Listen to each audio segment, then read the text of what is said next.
Well, Merry Christmas, St. Patrick's and friends of St. Patrick's. I love this time of year. It's my favorite time of the year. That probably comes as no surprise to you. It is for most people.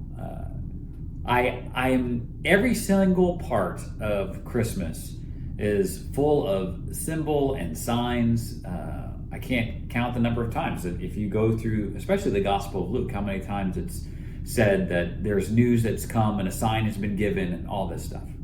One thing I wanted to share with you this week, this day, is that the idea that Jesus, the Son of God, that Bethlehem did not have room for him, that the inn did not have room for him, and the stable in which he was born is all kind of symbols and signs of what we have done to Christ and to God in general. That in our lives we are like Bethlehem, we are like that inn that don't have room for God.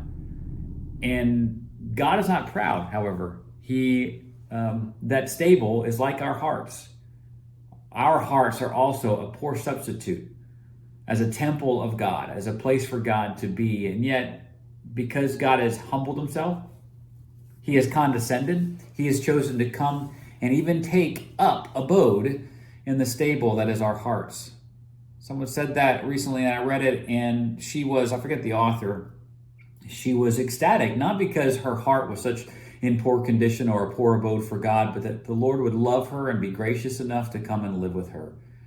And that is the great news of Christmas. It's not that God has found us faithful or that God has found us pure, but only that God has pursued us and chosen to inhabit us.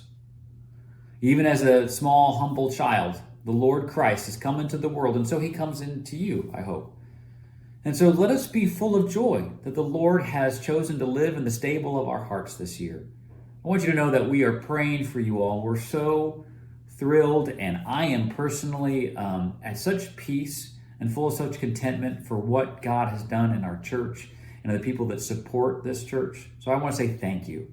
And thank you, and say most of all, Merry Christmas, and I hope you have a Happy New Year. And we're all looking forward to what God has in store for us. So God bless you, and we'll see you soon.